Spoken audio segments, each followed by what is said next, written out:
There was a time when marriage meant partnership between equals, when husbands and wives stood side by side as teammates facing life together. But what happened on Family Feud one Wednesday afternoon in November 2024 would expose a dark reality that too many families face behind closed doors. When Steve Harvey witnessed a husband trying to control every word his wife spoke on national television, what he did next shocked the entire studio and reminded millions of viewers that marriage is about respect, not domination. If you believe every person deserves to be treated with dignity in their marriage, make sure you like this video and subscribe to our channel, because what you are about to see will leave you speechless and prove that some people need to hear the truth, even when it hurts. The studio was packed with an enthusiastic audience. The lights were bright. Two families stood at their podiums ready to compete for the prize money and the glory of winning America's most beloved game show. But one contestant, 42-year-old David Mitchell from Ohio, was about to reveal a side of himself that would make everyone in that studio deeply uncomfortable and trigger a response from Steve Harvey that would change everything. David Mitchell was a successful corporate lawyer who carried himself with the kind of confidence that bordered on arrogance. Tall and imposing in his expensive suit, David had the demeanor of someone accustomed to being in charge, to having the final word, to being right about everything. He had brought his family to compete on Family Feud, and from the moment they walked onto the stage, it was clear that David saw himself as the captain of the team. Standing next to David was his wife of 15 years, Rebecca Mitchell. She was a petite woman in her late 30s with kind eyes that seemed to hold a mixture of intelligence and sadness. Rebecca had once been a pediatric nurse with dreams of opening her own practice, but she had given up her career 8 years ago when David insisted that his wife should focus on raising their 3 children and managing their home. She wore a conservative navy dress that David had picked out for her that morning, and her posture was slightly hunched, as if she was trying to make herself smaller. Their children, 13-year-old Emma, 11-year-old Jacob, and 9-year-old Lily, sat in the audience with Rebecca's mother, watching their parents compete. What the audience did not know was that Rebecca's mother had been concerned about her daughter's marriage for years. She had watched her confident, vibrant daughter slowly transform into someone who second-guessed every decision, who asked permission for the smallest things, who had lost the spark that once made her so special. David had grown up in a household where his father ruled with absolute authority. He had learned that men were supposed to be the decision-makers, the leaders, the ones who knew best. When he married Rebecca, he genuinely believed he was protecting her by making decisions for her, by guiding her choices, by ensuring she did not make mistakes. But over the years, protection had morphed into control. What started as suggestions had become demands. What began as advice had transformed into commands. Rebecca had tried to speak up over the years, but every attempt was met with the same response. David would explain in his calm, rational lawyer voice why his way was better, why her ideas were impractical, why she needed to trust his judgment. He never yelled, he never hit, but his control was absolute, wrapped in logic and delivered with the confidence of someone who believed he was always right. The game began, and the Mitchell family was doing well. They had won the first round and were building a strong lead. Steve Harvey went through his usual routine, asking questions and engaging with the families. But then came the moment that would expose the Mitchell marriage for what it really was. Steve Harvey asked a survey question to Rebecca. It was her turn at the podium, and the question was straightforward. Name something a wife wishes her husband would do more often. It was the kind of light-hearted question that Family Feud was famous for, designed to elicit funny answers and good-natured teasing between couples. Rebecca opened her mouth to answer, but before she could speak, David stepped forward and said loudly, "Say help with housework." That is the #1 answer. His tone was not suggestive, it was commanding. Rebecca hesitated, looking uncertain. Steve Harvey noticed the interaction and raised an eyebrow. "Hold on now," Steve said. "David, this is your wife's question. Let her answer." David smiled, but it did not reach his eyes. "I know, Steve, I am just helping her out. Rebecca sometimes gets nervous and freezes up. I am coaching her." Steve looked at Rebecca. "Ma'am, do you freeze up?" Rebecca glanced at David before answering. "Sometimes I get a little nervous," she said quietly. "Okay," Steve said, though his expression suggested he was not entirely convinced. "So what is your answer?" "Help with housework," Rebecca said, repeating exactly what David had told her to say. The answer was on the board. It was the number 2 answer. The family cheered, and the game continued. But Steve Harvey was paying attention now. He had seen something in that interaction that bothered him. A few questions later, it was Rebecca's turn again. Steve asked, "Name something you might do if you won $1 million. Before Rebecca could even process the question, David was already speaking. "Travel the world." "Say travel the world, Rebecca." This time Steve Harvey put his hand up. David, brother, I need you to step back and let your wife answer the question herself." David looked annoyed but tried to hide it with a smile. "Sorry, Steve. I just get excited. We are a team, you know. I am just trying to help us win." "I understand that," Steve said. "But this is her question. Let her think for herself." Steve turned to Rebecca. "Rebecca, what would you do if you won $1 million? And I want to hear what you would do, not what your husband thinks you should do." Rebecca looked genuinely confused by the question, as if the concept of having her own opinion was foreign to her. She glanced at David, who was giving her a look that she clearly understood. "Travel the world," she said finally. The answer was on the board, but Steve was no longer smiling. The audience had picked up on the tension, and the energy in the studio had shifted. The game continued, but the pattern became impossible to ignore. Every time Rebecca was asked a question, David would interject, sometimes subtly, sometimes overtly. When she started to give an answer David did not approve of, he would shake his head or make a disapproving sound. When she hesitated, he would provide the answer for her. When she spoke, he would correct her if she did not say exactly what he wanted her to say. Finally, during a crucial moment in the game, Steve Harvey asked Rebecca a question about what wives appreciate most in a marriage. Before Rebecca could answer, David stepped forward again and said, "A husband who takes charge and makes good decisions. That is what women really want, Steve. Someone who can lead." The studio went silent. Even the other competing family looked uncomfortable. Steve Harvey put his cards down and walked directly to David. What happened next would become one of the most talked about moments in Family Feud history. "David," Steve said, his voice calm but firm, "I am going to stop this game right now because we need to have a conversation." David looked surprised. "What do you mean? Did I do something wrong?" "Yes," Steve said bluntly. "You did. You have been doing something wrong this entire game, and I cannot let it continue without addressing it." The audience was completely silent. The production crew had stopped what they were doing. Everyone sensed that something significant was about to happen. Steve looked directly at David. "Brother, I have been watching you for the past 20 minutes, and I have seen you answer every single question for your wife. I have watched you tell her what to say, how to say it, when to say it. I have watched her look at you for permission before she speaks. And I have to tell you something. That is not okay." David tried to maintain his composure. "Steve, I think you are misunderstanding. We are just working together as a team. That is what married couples do." "No," Steve said, shaking his head. "No, that is not what I am seeing. What I am seeing is a man who does not trust his wife to speak for herself. What I am seeing is a woman who has been conditioned to believe that her own thoughts and opinions do not matter.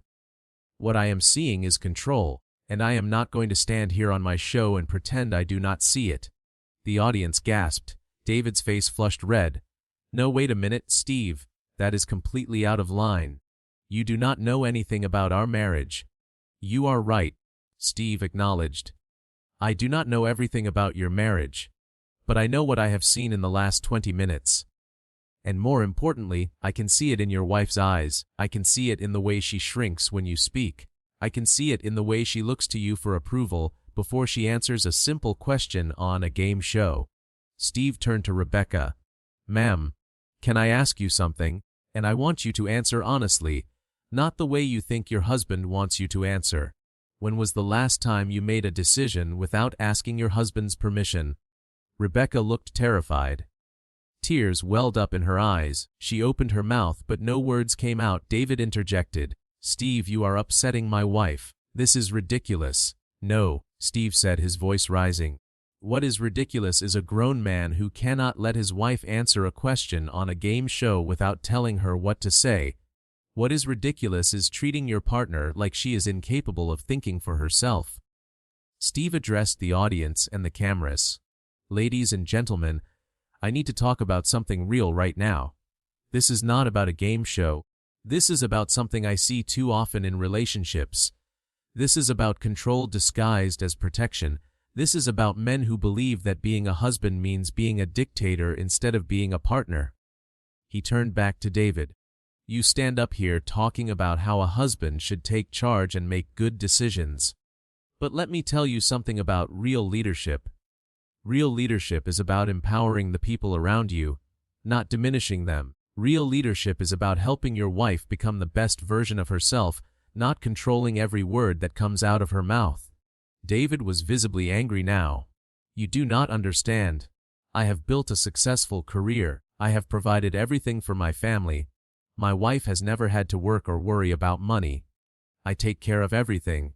And in exchange for that," Steve said, "she has had to give up her voice. She has had to give up her autonomy. She has had to become a puppet who says what you tell her to say and does what you tell her to do. That is not a marriage, David. That is ownership." The words hung in the air like a thunderclap. Rebecca was openly crying now, her shoulders shaking. Steve's voice softened as he addressed Rebecca directly. "Mom, I need you to hear something. You are a whole person. You are not half of a person who needs someone to complete you or tell you what to think. Your opinions matter. Your thoughts matter. Your voice matters. And any man who makes you feel like you need his permission to be yourself is not loving you the way you deserve to be loved." Rebecca looked up at Steve, tears streaming down her face. For the first time in the entire taping, she spoke without looking at David first. "I used to be a nurse," she said quietly. "I loved my job. I was good at it. But David said I needed to stay home with the kids, and then the kids got older, and I said maybe I could go back to work, and he said no. He always has a reason why I cannot do things. And I stopped asking. I stopped wanting things. I stopped being me." The audience was crying. Even the opposing family had tears in their eyes. This was not a game show anymore. This was a woman finding her voice after years of silence. Steve looked at David with a mixture of compassion and firmness. "David, I am going to tell you something that might save your marriage if you are willing to hear it.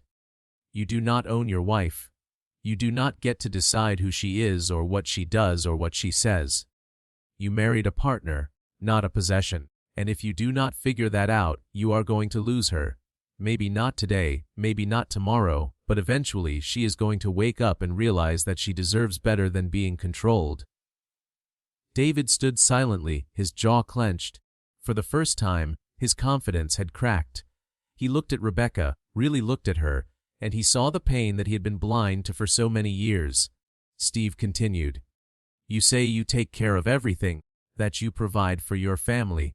But taking care of someone is not the same as controlling them. Providing for your family is not the same as owning them. Your wife is not a child who needs you to make decisions for her. She is an adult. She is your equal. And until you start treating her that way, you will never have a real marriage."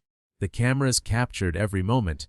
This raw, unscripted confrontation was unlike anything that had ever happened on Family Feud. Steve Harvey had used his platform to call out behavior that too many people recognized from their own lives. Steve took a deep breath and addressed both David and Rebecca. "I am going to make a decision right now. We are not going to continue this game.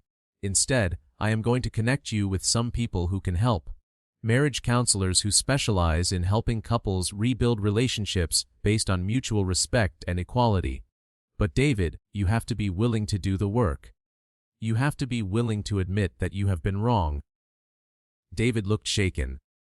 For perhaps the first time in his adult life, someone had challenged him in a way that he could not argue away. He looked at his wife, saw her tears, saw the pain in her eyes, and something inside him shifted.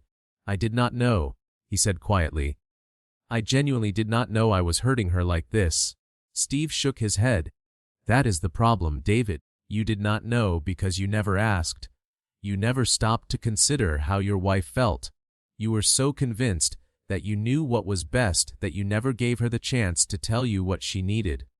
Rebecca spoke up again, her voice stronger now.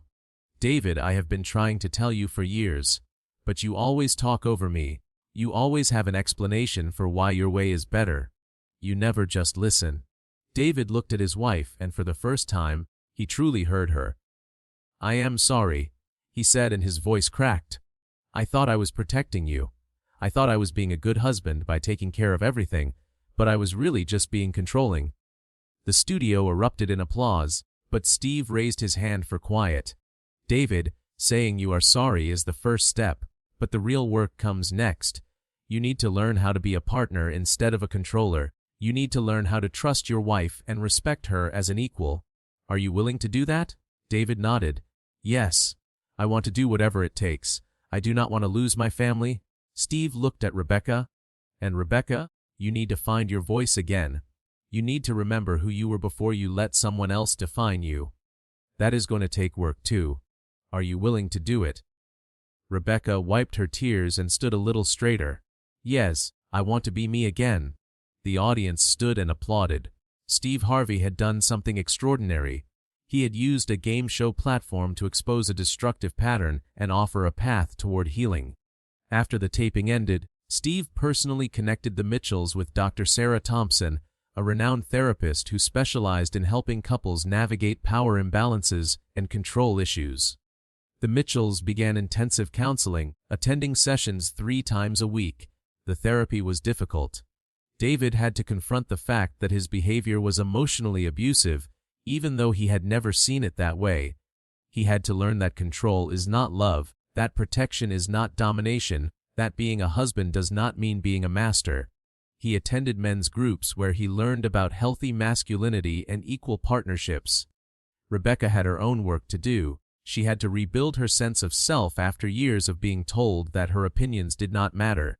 She started going back to school to recertify as a nurse. She made decisions without asking permission.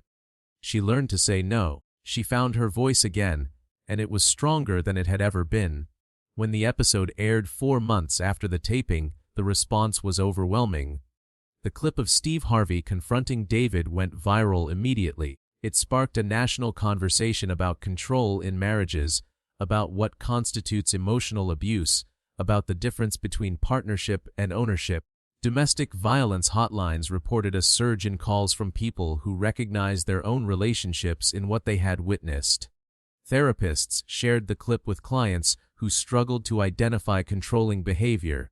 Churches and community organizations used it as a starting point for discussions about healthy relationships. 8 months after the original taping, Family Feud invited the Mitchells back for a follow-up segment. When they walked onto the stage, the transformation was visible. Rebecca stood tall, made eye contact with the audience, and spoke with confidence. David stood beside her, not in front of her, and the dynamic between them had fundamentally changed. Steve Harvey greeted them warmly. "Tell us what has happened since we last saw you," he said. David spoke first. "Mr. Harvey, you saved my marriage by being willing to tell me the truth that no one else had the courage to say. I was abusive. I did not hit my wife, but I controlled her, and that is abuse. I have spent the last 8 months learning how to be a real partner, how to respect my wife as an equal, how to listen instead of dictate." Rebecca added, "And I have spent the last 8 months finding myself again. I went back to school. I got my nursing certification renewed. I start work at a children's hospital next month, and I make my own decisions. David and I discuss things now. We compromise. We respect each other." Steve smiled. That is what a real marriage looks like. 2 whole people choosing to build a life together, not one person controlling another. The follow-up segment included video of the Mitchell children talking about how their home life had changed. Emma, their 13-year-old daughter, said that seeing her mother stand up for herself had taught her what to expect in her own future relationships. Jacob talked about how his father had taught him that being a man means treating people with respect. Lily said her parents smiled more and fought less. Rebecca's mother appeared in the segment, crying tears of joy as she talked about getting her daughter back. "I watched my baby disappear for 15 years, she said. "I watched her become a shadow of herself, and now she is back. She is strong and confident and happy. That is worth more than anything." Steve announced that his foundation was launching a new program called Equal Partners Initiative to provide resources and counseling for couples dealing with control and power imbalances. The program would offer free therapy, support groups, and educational materials about healthy relationships. The Mitchells became advocates for relationship equality. David began speaking at men's conferences about toxic masculinity and the importance of respecting women as equals. He was brutally honest about his past behavior and the work he had done to change. Many men who heard him speak reached out to get help for their own controlling behaviors. Rebecca became a mentor for women trying to escape controlling relationships. She volunteered at a women's shelter and shared her story with groups who needed to hear that change was possible, that they deserved better, that their voices mattered. The episode became required viewing in many therapy training programs as an example of how to identify and address controlling behavior. Relationship experts analyzed it in academic papers. Journalists wrote articles about the broader implications of what Steve Harvey had done on national television. One of the most powerful impacts was on the millions of viewers who saw themselves in either David or Rebecca. Some people recognized that they were being controlled and found the courage to speak up. Others realized they were being controlling and sought help to change. The episode created a cultural moment that forced people to examine the dynamics in their own relationships. Steve Harvey reflected on the experience in interviews. "People ask me if I was worried about confronting David like that on television," he said. "But how could I stay silent? How could I watch a woman being controlled and not say something? We all have a responsibility to speak up when we see something wrong, even if it is uncomfortable." 3 years after the original episode, the Mitchells renewed their wedding vows in a ceremony that reflected their transformed relationship. This time, their vows included promises of mutual respect, equal partnership, and individual autonomy. Their children participated in the ceremony, reading passages about healthy love and partnership. David had completely changed his approach to marriage. He consulted Rebecca on all major decisions. He encouraged her nursing career and was proud when she excelled. He learned to cook and share household responsibilities. He went to therapy regularly to ensure he never fell back into old patterns. Rebecca thrived in her rediscovered independence. She became head nurse in the pediatric unit at her hospital. She made decisions about finances, childcare, and household matters without needing approval. She expressed her opinions freely and expected to be heard. She had reclaimed herself. Their marriage counselor, Dr. Thompson, wrote a book about their case, changing names and details but using their journey as a central example of how controlling relationships can be transformed when both parties commit to change. The book became a bestseller and helped thousands of couples. 5 years after the episode, the Mitchells appeared on Steve Harvey's talk show for a final follow-up. They brought their children, now teenagers, who spoke eloquently about growing up watching their parents rebuild their marriage on principles of respect and equality. Emma, now 18 and heading to college, said the experience had shaped her entire understanding of relationships. "I will never accept being controlled," she said. "My mother taught me that I deserve a partner who respects me as an equal, and my father taught me that people can change if they are willing to do the hard work." Steve looked at David and Rebecca with genuine admiration. "You two did something that most people cannot do. You looked at the darkest parts of your relationship and had the courage to change. You are proof that marriages can be saved when both people commit to respect, equality, and growth." David reflected on the journey. "That day on Family Feud was the worst and best day of my life. Worst because I had to face the truth about who I had become. Best because it gave me the chance to become who I should have been all along." Rebecca added, "I am grateful every day that Steve had the courage to stop that taping and tell the truth. He gave me permission to find my voice. He showed me that I mattered, and that changed everything." The impact of that episode continued to ripple outward years later. The Equal Partners Initiative that Steve Harvey founded had helped thousands of couples. The conversation about control in relationships had entered mainstream discourse. More people were able to identify unhealthy dynamics and seek help.